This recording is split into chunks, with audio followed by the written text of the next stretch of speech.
ಪ್ರಿಯ ವೀಕ್ಷಕರೇ, ನಿಮ್ಮೆಲ್ಲರಿಗೂ ನಮಸ್ಕಾರ. ನಾನು KJ ಹಳ್ಳಿ ಸುರೇಶ್. ಕರ್ನಾಟಕದ ರಾಜಕಾರಣ ಬಹಳ ಕುತೂಹಲವನ್ನು ಮೂಡಿಸಿದೆ. ರಾಜ್ಯ ಸರ್ಕಾರ ಅಧಿಕಾರಕ್ಕೆ ಬಂದು ಏನು ಎರಡೂವರೆ ವರ್ಷಗಳು ಕಂಪ್ಲೀಟ್ ಆಗಿದೆ. ಆದರೆ ಈಗಿನಿಂದಲೇ CM ಆಟ ಜೋರಾಗಿದೆ.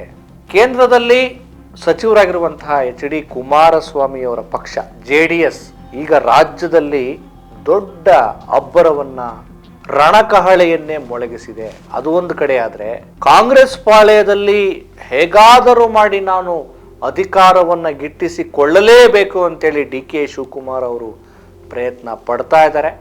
ಈಗ ಸ್ವಲ್ಪ ಅವರು ಸೈಲೆಂಟ್ ಆದಂಗೆ ಕಾಣ್ತಾ ಇದ್ದಾರೆ. ಆದರೆ ಯಾವಾಗಲೂ ಅವರು ಒಂದು ಮಾತನ್ನು ಹೇಳ್ತಾರೆ, ಪ್ರಯತ್ನ ಫಲಿಸದೇ ಇರ್ಬೋದು, ಆದರೆ ಪ್ರಾರ್ಥನೆ ಫಲಿಸುತ್ತೆ ಅಂತ. ಅವರ ಪ್ರಾರ್ಥನೆ ಯಾವಾಗ ಫಲಿಸುತ್ತೋ ಗೊತ್ತಿಲ್ಲ.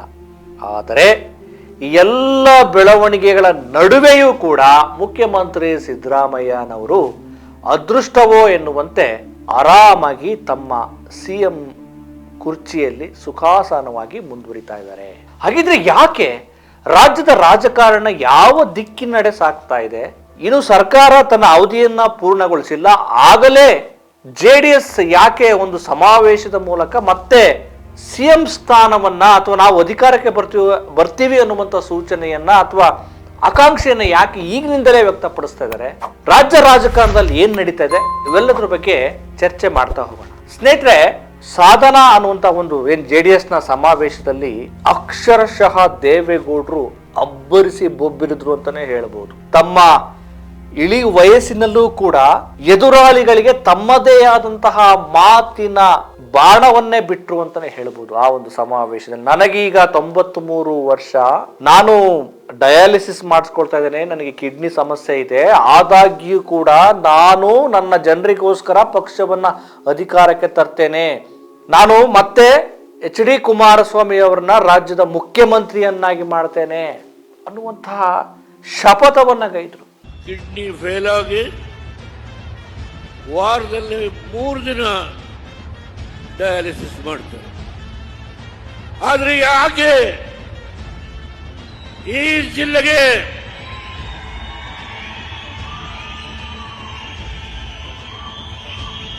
ಯಾವ ದೇವೇಗೌಡರನ್ನ 1962ರಿಂದ ಬೆಳೆಸಿ ಈ ರಾಷ್ಟ್ರದ ಒಬ್ಬ ಹಳ್ಳಿಯ ರೈತನ ಮಗ ಪ್ರಧಾನಮಂತ್ರಿಯಾಗಿ ಯಾವುದೇ ಒಂದು ಸಣ್ಣ ಲೋಪ ಇಲ್ಲದೆ ದೇಶವನ್ನ ಆಡಳಿತವನ್ನು ನಡೆಸಿ ಇಡೀ ಹಿಂದೂಸ್ತಾನದಲ್ಲಿ ಯಾವುದೇ ರಾಜ್ಯಕ್ಕೆ ಅನ್ಯಾಯ ಆಗ್ಲಿಕ್ಕೆ ಬಿಡಲಿಲ್ಲ. ಪಕ್ಕದಲ್ಲಿ ಕೂತಿರುವ ಕುಮಾರಸ್ವಾಮಿ ಕೇಂದ್ರದ ಬೃಹತ್ ಕೈಗಾರಿಕೆ, ಉಕ್ಕು ಕೈಗಾರಿಕೆ ಮಂತ್ರಿಗಳಾಗಿದ್ದಾರೆ. ಈ ಮಾತನ್ನ ಕೇಳಿಸಿಕೊಂಡಂತ ರಾಜಕೀಯ ವಿಶ್ಲೇಷಣಾಕಾರರು, ಬೇರೆ ಬೇರೆ ವಲಯದ ಜನರು, ಒಂದಷ್ಟು ಜನ ಅದು ಅವರ ಪಕ್ಷದ ಪ್ರೇಮ, ಸ್ವಪ್ರೇಮ, ಕುಟುಂಬ ಪ್ರೇಮ ಜೊತೆಗೆ ಧೃತರಾಷ್ಟ್ರನ ಕುರುಡು ಪ್ರೇಮ ಅಂತಲೂ ಕೂಡ ಹೇಳಿದರು. ಇನ್ನೂ ಎರಡು ವರ್ಷಗಳು ಬಾಕಿ ಇರುವಾಗಲೇ JDS ಅಂದ್ರೆ ದಳಪತಿಗಳು ರಾಜ್ಯಕ್ಕೆ ಬರುವ ಸೂಚನೆಯನ್ನ ಮತ್ತೆ ನಾವು ತಯಾರಾಗ್ತಿದ್ದೀವಿ ಅನ್ನುವಂಥ ಸೂಚನೆಯನ್ನ ಕೊಟ್ಟಿದ್ದಾರೆ. ಇವೆಲ್ಲದರವುಗಳ ನಡುವೆ ಹೇಗಾದರೂ ಮಾಡಿ ನಾನು ಪಕ್ಷವನ್ನ ಅಧಿಕಾರಕ್ಕೆ ತರುವಲ್ಲಿ ನನ್ನ ಪ್ರಯತ್ನವೂ ಇದೆ, ನಾನು ಈ ಅವಧಿಯಲ್ಲಿಯೇ ಅಂದ್ರೆ ಕಾಂಗ್ರೆಸ್ ಅಧಿಕಾರದಲ್ಲಿರುವಾಗಲೇ ನಾನು ಮುಖ್ಯಮಂತ್ರಿ ಆಗಬೇಕು, ನನ್ನ ಕನಸನ್ನ ಈಡೇರಿಸ್ಕೊಳ್ಬೇಕು ಅಂತೇಳಿ DK ಶಿವಕುಮಾರ್ ಎಲ್ಲ ಪ್ರಯತ್ನವನ್ನ ಪಡ್ತಾ ಇದ್ದಾರೆ. ಈ CM ಆಟ ಇದೆಯಲ್ಲ, ಕಾಂಗ್ರೆಸ್ ಅಧಿಕಾರದಲ್ಲಿದೆ, ಈ ಸ್ವಪಕ್ಷದಲ್ಲಿ ಕಾಂಗ್ರೆಸ್ನಲ್ಲೇ ಮುಖ್ಯಮಂತ್ರಿಗಾದಿಗಾಗಿ ಬಡಿದಾಟ ನಡೀತಾ ಇದೆ. ಆದ್ರೆ ಇನ್ನೊಂದು ಕಡೆ ನಾವು ಅಧಿಕಾರಕ್ಕೆ ಬರ್ತೀವಿ ಅನ್ನುವಂಥ ತಯಾರಿ ನಡೀತಾ ಇದೆ. ಕರ್ನಾಟಕದ ರಾಜಕಾರಣ ಯಾವ ದಿಕ್ಕಿನತ್ತ ಹೊರಡ್ತಾ ಇದೆ, ಯಾರು ಈ ಮುಖ್ಯಮಂತ್ರಿ ಸ್ಥಾನದ ಬಗ್ಗೆ ಯಾಕೆ ಇಷ್ಟೊಂದು ಕುತೂಹಲ ಬರ್ತಾ ಇದೆ ಅನ್ನೋದ್ರ ಬಗ್ಗೆ ಮತ್ತಷ್ಟು ಮಾತಾಡೋಣ. ನೋಡಿ, ಇದು ಒಂದು ದಳಪತಿಗಳ ಆಕಾಂಕ್ಷೆ ಮತ್ತೆ ದೂರದ ಆಲೋಚನೆ ಆದ್ರೆ, ಇನ್ನು ಕಾಂಗ್ರೆಸ್ ಪಾಳ್ಯದಲ್ಲಿ ಸಿದ್ದರಾಮಯ್ಯನವರ ಈ ಏನು ಪರಿಸ್ಥಿತಿ ಇದೆಯಲ್ಲ, ಅದೊಂದು ರೀತಿಯ ಅದೃಷ್ಟ ಅಂತಾನೆ ಹೇಳ್ಬೋದು. ಈ ನೋಡಿ, ಈಗ ಅವ್ರ ಮೇಲೆ ಮೂಡಾ ಹಗರಣಕ್ಕೆ ಸಂಬಂಧಪಟ್ಟ ಹಾಗೆ ಲೋಕಾಯುಕ್ತ ಪೊಲೀಸರು ಏನು ತನಿಖೆ ನಡೆಸಿ ಸಲ್ಲಿಸಿರುವಂಥ ಬಿ ರಿಪೋರ್ಟನ್ನು ಜನಪ್ರತಿನಿಧಿಗಳ ವಿಶೇಷ ನ್ಯಾಯಾಲಯ ಅನುಮೋದನೆ ಕೊಟ್ಟಿದೆ. ಸ್ನೇಹಮಯಿ ಕೃಷ್ಣ ಅವರು ಮತ್ತೆ ಮೇಲ್ಮನವಿ ಸಲ್ಲಿಸಿದ್ರು. ಈ ಪ್ರಕರಣಕ್ಕೆ ಸಂಬಂಧಪಟ್ಟಂಗೆ ಅದು ತಿರಸ್ಕಾರ ಆಗಿದೆ. ಅವರೇ ಈ ಒಂದು ಪ್ರಕರಣಕ್ಕೆ ಸಂಬಂಧಪಟ್ಟಂಗೆ ಜನಪ್ರತಿನಿಧಿಗಳ ವಿಶೇಷ ನ್ಯಾಯಾಲಯದಲ್ಲಿ ಮೂಡ ಒಂದು ಅದರಲ್ಲಿ ಸೈಟನ್ನು ತೆಗೆದುಕೊಂಡಿದ್ದಾರೆ ಅಕ್ರಮವಾಗಿ ಅಂತೇಳಿ ಒಂದು ಕೇಸನ್ನು ದಾಖಲು ಮಾಡಿದ್ರು. ಈಗ ಅದು ಕ್ಲಿಯರ್ ಆಗಿದೆ. ಹೀಗಾಗಿ ಒಂದು ರೀತಿಯ ಒಂದು ದೊಡ್ಡ ನಿರಾಳತೆ ಮುಖ್ಯಮಂತ್ರಿ ಸಿದ್ದರಾಮಯ್ಯನವರಿಗೆ ಸಿಕ್ಕಿದೆ. ಕಾಂಗ್ರೆಸ್ನಲ್ಲಿ ಮುಖ್ಯಮಂತ್ರಿ ಸಿದ್ದರಾಮಯ್ಯನವರು ಅಧಿಕಾರವನ್ನ ಬಿಟ್ಟೇ ಕೊಟ್ಬಿಡ್ತಾರೆ, DK ಅವರು ಅಧಿಕಾರಕ್ಕೆ ಬಂದೇ ಬಿಡ್ತಾರೆ ಅನ್ನುವಂಥ ವಾತಾವರಣಗಳು ಎಲ್ಲ ಕ್ರಿಯೇಟ್ ಆಗಿತ್ತು. ಇದಕ್ಕಿಂತಾಗಿ ಯಾಕೆ ಅದು ಮತ್ತೆ ತಣ್ಣಗಾಯ್ತು ಈ ವಿಚಾರ? ಯಾಕೆ DK ಸುಮ್ಮನಾದ್ರು? ಎಲ್ಲವನ್ನ ನಾವು ನೋಡ್ತಾ ಹೋದ್ರೆ ಒಂದ್ ರೀತಿ ಸಿದ್ದರಾಮಯ್ಯನವರು ಅದೃಷ್ಟದ CM ಅಂತಾನೆ ಹೇಳ್ಬೋದು. ಅವ್ರು ಏನೇ ಯಾವುದೇ ತಂತ್ರಗಾರಿಕೆ ಮಾಡದೇ ಇದ್ರು ಕೂಡ ಬರುವಂತ ಸಂದರ್ಭಗಳು ಅವರಿಗೆ ಪೂರಕವಾಗಿಯೇ ಇದ್ದಾವೆ. ನೋಡಿ, ಈ ಸಂದರ್ಭದಲ್ಲಿ ಅವರಿಗೆ ಮೂಡಾ ಪ್ರಕರಣಕ್ಕೆ ಸಂಬಂಧಪಟ್ಟಂಗೆ ಒಂದು ದೊಡ್ಡ ನಿರಾಳತೆ ಸಿಕ್ಕಿದೆ. ಈಗ ಅವ್ರಿಗೊಂದು ದೊಡ್ಡ ಶಕ್ತಿ ಅದು. ಕರ್ನಾಟಕಕ್ಕೆ ರಾಹುಲ್ ಗಾಂಧಿ ಅವರು ಬಂದಾಗ ಬೆಂಗಳೂರಿನ ಏರ್ಪೋರ್ಟ್ ಅಲ್ಲಿ ಪ್ರತ್ಯೇಕವಾಗಿ ಸಿದ್ದರಾಮಯ್ಯ ಮತ್ತು DK ಅವ್ರ ಜೊತೆ ರಾಹುಲ್ ಗಾಂಧಿ ಅವರು ಮಾತಾಡಿದ್ರು. ಆ ಸಂದರ್ಭದಲ್ಲಿ ಏನು ಮಾತಾಡಿದ್ರು? ಪಕ್ಷ ಸಂಘಟನೆ ಬಗ್ಗೆ ಮಾತಾಡಿದ್ರ, ಸಂಪುಟ ಪುನರ್ರಚನೆ ಬಗ್ಗೆ ಮಾತಾಡಿದ್ರ, ವಿಸ್ತರಣೆ ಬಗ್ಗೆ ಮಾತಾಡಿದ್ರ, ಅಥವಾ ಅಧಿಕಾರ ಹಸ್ತಾಂತರದ ಬಗ್ಗೆ ಮಾತಾಡಿದ್ರ ಅನ್ನೋದನ್ನ ಅವರೇ ಕ್ಲಾರಿಫಿಕೇಶನ್ ಕೊಡಬೇಕು. ಆದ್ರೆ ಗಂಭೀರವಾದಂತ ಇರುವಂತ ಒಂದ್ ಸ್ವಲ್ಪ 2-3 ನಿಮಿಷ 10 ನಿಮಿಷದಲ್ಲಿ ಗಂಭೀರವಾದಂತ ಚರ್ಚೆ ನಡೆದಂತೂ ನಿಜ. ಯಾಕೆ ಸಿದ್ದರಾಮಯ್ಯನವರು ಅದೃಷ್ಟದ CM ಅಂತ ಹೇಳ್ಬೇಕು ಅಂದ್ರೆ, ನೋಡಿ, ಈಗ ಸದ್ಯಕ್ಕೆ ರಾಹುಲ್ ಗಾಂಧಿ ಅವರ ಕಣ್ಣ ಮುಂದೆ ಮುಖ್ಯಮಂತ್ರಿಯನ್ನ ಬದಲಾವಣೆ ಮಾಡುವ ಸಾಧ್ಯತೆಗಳು ಅಥವಾ ಯೋಚನೆ ಇಲ್ಲ. ಯಾಕೆಂದ್ರೆ ಈಗ ಅವ್ರಿಗೆ ಪಕ್ಷವನ್ನ ಮುನ್ನೆಲೆಗೆ ತರಬೇಕು, ಮತ್ತೆ ದೊಡ್ಡ ದೊಡ್ಡ ಅಜೆಂಡಾ ಮೂಲಕ ವಿಪಕ್ಷ ಅಧಿಕಾರದಲ್ಲಿರುವಂತ ಕೇಂದ್ರ ಸರ್ಕಾರವನ್ನ ಕಟ್ಟಿ ಹಾಕ್ಬೇಕು ಅನ್ನುವಂತ ವಿಚಾರ ಮುಂದಿದೆ. ಜೊತೆಗೆ ನೆರೆ ರಾಜ್ಯಗಳಲ್ಲಿ ನಡೆಯುವಂತಹ ವಿಧಾನಸಭಾ ಚುನಾವಣೆಗಳಲ್ಲಿ ತೊಡಗಿಕೊಳ್ಬೇಕು ಅನ್ನುವಂಥದ್ದಿದೆ. ಅಸ್ಸಾಂ, ಬಂಗಾಳ, ಪಶ್ಚಿಮ ಬಂಗಾಳ, ಕೇರಳ, ತಮಿಳುನಾಡು ಇಲ್ಲೆಲ್ಲ ಚುನಾವಣೆ ಇನ್ನೇನು ಸನ್ನಿಹಿತ ಆಗಿದೆ. ಆದ್ರೆ ಕೇರಳದಲ್ಲಿ ಗೆಲ್ಲುವ ಸಾಧ್ಯತೆಗಳು ಕಾಂಗ್ರೆಸ್ಗೆ ಹೆಚ್ಚು ಇದೆ. ಇಂಥ ಸಂದರ್ಭದಲ್ಲಿ ಸಿದ್ದರಾಮಯ್ಯನವ್ರನ್ನ ಏನಾದರೂ ಬದಲಾವಣೆ ಮಾಡಿದ್ರೆ, ಅದರಲ್ಲೂ ಅಹಿಂದ ನಾಯಕ ಮತ್ತೆ OBC ವರ್ಗವನ್ನ ಬೆಂಬಲಿಸುವ ಒಂದು ದೊಡ್ಡ ಮಾಸ್ ಫಾಲೋಯಿಂಗ್ ಅನ್ನ ಹೊಂದಿರುವಂತಹ ಸಿದ್ದರಾಮಯ್ಯನವ್ರನ್ನ ಏನಾದರೂ ಬದಲಾವಣೆ ಮಾಡಿದ್ರೆ ಪಕ್ಷಕ್ಕೆ ದೊಡ್ಡ ಡ್ಯಾಮೇಜ್ ಆಗುತ್ತೆ ಅನ್ನುವಂಥ ಸತ್ಯವನ್ನ ರಾಹುಲ್ ಗಾಂಧಿ ಅವರು ಅರ್ಥ ಮಾಡ್ಕೊಂಡಿದ್ದಾರೆ. ಹಾಗಾಗಿ ಈಗ ಮುಖ್ಯಮಂತ್ರಿಯವರನ್ನ ಬದಲಾವಣೆ ಮಾಡೋದು ಸರಿಯಲ್ಲ ಅನ್ನುವಂಥದ್ದು ರಾಹುಲ್ ಗಾಂಧಿ ಅವರಿಗೆ ಅರ್ಥ ಆಗಿದೆ.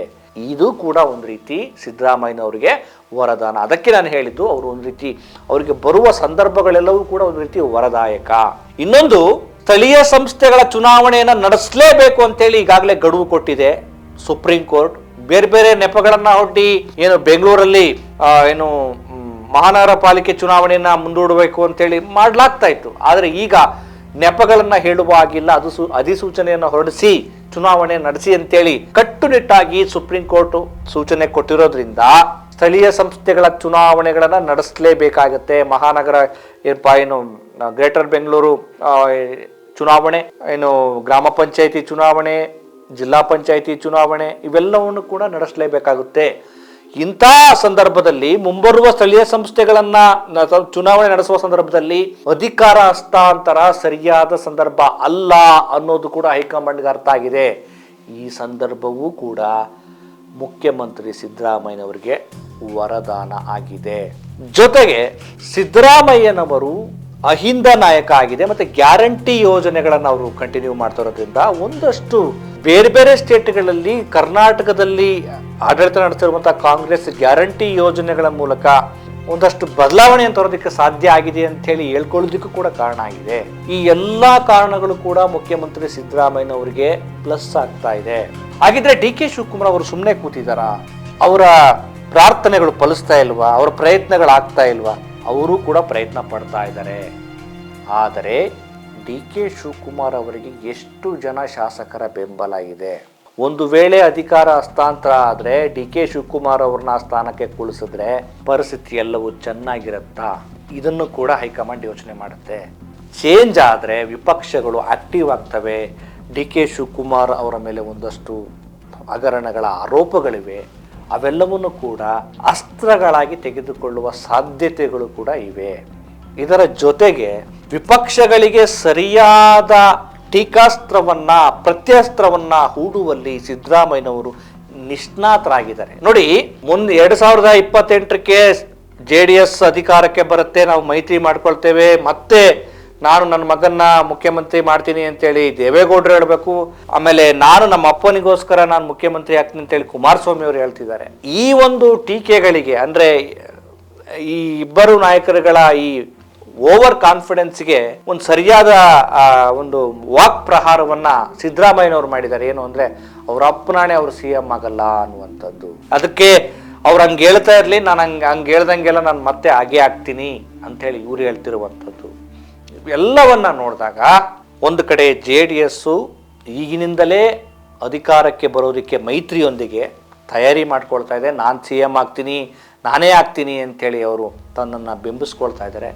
ಇನ್ನೊಂದು ಕಡೆ DK ಶಿವಕುಮಾರ್ ಅವರು ಏನು HD ಕುಮಾರಸ್ವಾಮಿ ಅವ್ರನ್ನ ಟೀಕೆ ಮಾಡೋದಕ್ಕೋಸ್ಕರ, ಅಪ್ಪನಿಗೋಸ್ಕರ CM ಆಗೋದಲ್ಲ, ಜನರಿಗೋಸ್ಕರ CM ಆಗಬೇಕು, ನಾನು ಮೊದಲು ಆಗಬೇಕಾಗಿದೆ, ತಡಿಯಪ್ಪ ಇಲ್ಲಿ ನಾನೇ ಆಗಿಲ್ಲ, ನೀನಿನ್ನೂ ಅಧಿಕಾರದಲ್ಲೇ ಇಲ್ಲ ಅಂಥೇಳಿ ಅವರೊಂದು ಟೀಕೆ ಒಂದು ಅಸ್ತ್ರ ಬಿಡ್ತಾ ಇದ್ದಾರೆ. ಇನ್ನೊಂದು ಕಡೆ ಸಿದ್ದರಾಮಯ್ಯನವರು ಬರುವ ಸಂದರ್ಭವನ್ನೆಲ್ಲವನ್ನು ಕೂಡ ತನಗೆ ಪೂರಕವಾಗಿ ಮಾಡ್ಕೊಳ್ತಾ ಇದ್ದಾರೆ. ಅದಕ್ಕೆ ನಾನು ಒಂದು ರೀತಿ ಸಿದ್ದರಾಮಯ್ಯನವ್ರನ್ನ ಅದೃಷ್ಟದ CM ಅಂತ ಹೇಳ್ಬೋದು. ಜೊತೆಗೆ ಅವರು ಅತ್ಯಧಿಕ ದಿನಗಳ ಕಾಲ ಮುಖ್ಯಮಂತ್ರಿಯಾಗಿ ಪೂರೈಸಿದ ಒಂದು ದಾಖಲೆಯನ್ನು, ದೇವರಾಜ ಅರಸು ಅವರು ಮಾಡಿದ್ದ ದಾಖಲೆಯನ್ನು ಅವರು ಬ್ರೇಕ್ ಮಾಡಿದ್ದಾರೆ. ಅದು ಕೂಡ ಅವರಿಗೆ ಒಂದು ರೀತಿಯ ಹೆಗ್ಗಳಿಕೆ ಮತ್ತು ಒಂದು ರೀತಿಯ ಶಕ್ತಿಯನ್ನು ತುಂಬಿದೆ. ಸದ್ಯಕ್ಕೆ ಸಿದ್ದರಾಮಯ್ಯನವರನ್ನ ಬದಲಾವಣೆ ಮಾಡುವಂಥ ಯಾವ ಸೂಚನೆಗಳು ಇಲ್ಲ, ಮತ್ತೆ ಅಂಥ ಒಂದು ನಿರ್ಧಾರವನ್ನೂ ಕೂಡ ಹೈಕಮಾಂಡ್ ಮಾಡಲ್ಲ. ಆದರೆ ಸಿದ್ದರಾಮಯ್ಯನವರಿಗೆ ಅವ್ರು ಯಾವುದೇ ಸ್ಟ್ರಾಟರ್ಜಿ ಮಾಡದೇ ಇದ್ರೂ ಕೂಡ, ಯಾವುದೇ ತಂತ್ರಗಾರಿಕೆ ಮಾಡದೇ ಇದ್ರೂ ಕೂಡ ಅವರಿಗೆ ಸಂದರ್ಭ ಸನ್ನಿವೇಶಗಳು ಪೂರಕವಾಗಿ ಬರ್ತಿರೋದ್ರಿಂದ ಅವರ ಸ್ಥಾನ ಗಟ್ಟಿಯಾಗಿದೆ. ಆದರೆ ದೇವರಾಜ ಅರಸು ಅವರ ದಾಖಲೆಯನ್ನು ಮುರಿದಿದ್ದಷ್ಟೇ ಸಾಧನೆಯಲ್ಲ. ದೇವರಾಜ ಅರಸು ಅವರು ಅಂದರೆ ಈ ಪರಿಸ್ಥಿತಿನ ಅವರು ಇನ್ನಷ್ಟು ಸದುಪಯೋಗ ಪಡಿಸ್ಕೊಳ್ಬೇಕಾಗಿದೆ. ಅವರಿಂದ ಅವ್ರ ಸ್ಥಾನವನ್ನು ಖಚಿತಪಡಿಸ್ಕೊಳ್ತಾ ಇದ್ದಾರೆ. ಆದರೆ ದೇವರಾಜ ಅರಸು ಅವರ ಏನು ದಾಖಲೆಯನ್ನು ಮುರಿದದ್ದಷ್ಟೇ ಸಾಧನೆಯಲ್ಲ. ದೇವರಾಜ ಅರಸು ಅವರು ಕಾರ್ಯಕ್ರಮಗಳನ್ನಷ್ಟೇ ಅಲ್ಲ, ಜನಪರವಾದ ಕಾಯ್ದೆಗಳನ್ನು ಜಾರಿಗೆ ತಂದರು. ಅವಕಾಶ ವಂಚಿತ ಅತಂತ್ರ ಸಮುದಾಯಗಳನ್ನು ಮುನ್ನೆಲೆಗೆ ತರುವಂಥ ಪ್ರಯತ್ನವನ್ನು ಮಾಡಿದ್ರು. ಹಿಂದುಳಿದ ವರ್ಗಗಳಿಗೆ ಒಂದು ಅವಕಾಶವನ್ನು, ರಾಜಕೀಯ ಪ್ರಾತಿನಿಧ್ಯವನ್ನು ಕಲ್ಪಿಸಿದ್ರು. ಎಷ್ಟೋ ತಬ್ಬಲಿ ಸಮುದಾಯಗಳಿಗೆ ಟಿಕೆಟನ್ನು ಕೊಟ್ಟು ಅವರನ್ನು ರಾಜಕೀಯ ಅಧಿಕಾರವನ್ನು ಕೊಟ್ಟರು, ಸಬಲೀಕರಣ ಮಾಡಿದ್ರು. ಆ ನೆಲೆಯಲ್ಲಿ ಮಗದಷ್ಟು ತಮ್ಮ ಸ್ಥಾನದಲ್ಲಿ ಗಟ್ಟಿಯಾಗ್ತಿರುವಂಥ ಸಿದ್ದರಾಮಯ್ಯನವರು ಕೇವಲ ಅಧಿಕಾರದಲ್ಲಿ ಮುಂದುವರಿಯೋದಷ್ಟೇ ಅಲ್ಲ, ಇರುವ ಅವಕಾಶವನ್ನ ದೇವರಾಜ ಅರಸು ಅವರಂತೆ ಜನಪರವಾಗಿ ತಮ್ಮ ಸ್ಥಾನವನ್ನ ಬಳಕೆ ಮಾಡಿಕೊಳ್ಬೇಕಾಗಿದೆ. ಜನಪ್ರಿಯ ಕಾರ್ಯಕ್ರಮಗಳಿಗಿಂತ ಜನೋಪಯೋಗಿ ಕಾಯ್ದೆಗಳನ್ನ, ಜನರ ಆಶೋತ್ತರಗಳಿಗೆ ಸ್ಪಂದಿಸುವಂತ ಒಂದು ಶಾಸನಗಳನ್ನು ರೂಪಿಸುವ ಅಗತ್ಯತೆ ಇದೆ. ಅವಕಾಶ ವಂಚಿತ ತಬ್ಬಲಿ ಸಮುದಾಯಗಳನ್ನು ಮುನ್ನೆಲೆಗೆ ತರುವ ಅವಕಾಶ ಇದೆ. ಅವರಿಗೆ ರಾಜಕೀಯ ಪ್ರಾತಿನಿಧ್ಯ ಕಲ್ಪಿಸುವ ಅವಕಾಶ ಇದೆ. ಸ್ಥಳೀಯ ಸಂಸ್ಥೆಗಳ ಚುನಾವಣೆಯನ್ನು ನಡೆಸಿ, ಸ್ಥಳೀಯ ಸಂಸ್ಥೆಗಳ ಚುನಾವಣೆಗಳಲ್ಲಿ ತಬ್ಬಲಿ ಸಮುದಾಯಗಳಿಗೆ, ಅವಕಾಶ ವಂಚಿತ ಸಮುದಾಯಗಳಿಗೆ, ಮೈಕ್ರೋ ಕಮ್ಯುನಿಟಿಗಳಿಗೆ ರಾಜಕೀಯ ಪ್ರಾತಿನಿಧ್ಯ ಟಿಕೆಟನ್ನು ಕೊಟ್ಟು ಅವರನ್ನು ಅಧಿಕಾರದಲ್ಲಿ ಕೂರಿಸಬೇಕು. ಆಗ ಮಾತ್ರ ದೇವರಾಜ ಅರಸು ಅವರ ಸಾಧನೆಯನ್ನು ಸರಿಗಟ್ಟಿದ ಒಂದು ಹೆಗ್ಗಳಿಕೆ ಪಡೆದಂಗಾಗತ್ತೆ ನಿಜದ ಅರ್ಥದಲ್ಲಿ ಸಿದ್ದರಾಮಯ್ಯನವರು. ಹಾಗಾಗಿ ಈ ನೆಲೆಯಲ್ಲಿ ಅವ್ರು ಕೆಲಸ ಮಾಡಲಿ. ಒಟ್ಟಾರೆ ವಿಪಕ್ಷ ಪ್ರಯತ್ನ ಪಡ್ತಾ ಇದೆ, ದಳಪತಿಗಳು ಪ್ರಯತ್ನ ಪಡ್ತಾ ಇದ್ದಾರೆ, DK ಅವರು ಪ್ರಾರ್ಥನೆ ಫಲಿಸುತ್ತೆ ಅಂತೇಳಿ ಯೋಚನೆ ಮಾಡ್ತಾನೆ ಇದ್ದಾರೆ. ಆದರೆ ಸಿದ್ದರಾಮಯ್ಯನವರು ಅವರಿಗೆ ಪೂರಕವಾಗಿ ಅವಕಾಶಗಳು ಬರ್ತಾ ಇದ್ದಾವೆ. ಸದ್ಯಕ್ಕಂತೂ CM ಸ್ಥಾನ ಅವರಿಗೆ ಗಟ್ಟಿಯಾಗಿದೆ. ಈ ಸ್ಥಾನವನ್ನು ಅವರು ಸದುಪಯೋಗ ಪಡೆದುಕೊಳ್ಳಲಿ ಅನ್ನುವಂಥ, ಅಂದರೆ ಜನರ ಪರವಾಗಿ ಮತ್ತಷ್ಟು ಕಾಯ್ದೆಗಳನ್ನು ರೂಪಿಸಿ ಅವರು ನಿಜದ ನಾಯಕನ ಸ್ಥಾನದಲ್ಲಿ ಕೂರ್ಲಿ, ಅದನ್ನು ಸದುಪಯೋಗ ಪಡಿಸ್ಕೊಳ್ಳೋ ಕೆಲಸವನ್ನು ಸಿದ್ದರಾಮಯ್ಯನವರು ಮಾಡಲಿ ಅನ್ನುವಂಥ ಆಶಯದೊಂದಿಗೆ ಚರ್ಚೆ ನಿಲ್ಲಿಸ್ತಾ ಇದ್ದೀನಿ. ನಮಸ್ಕಾರ.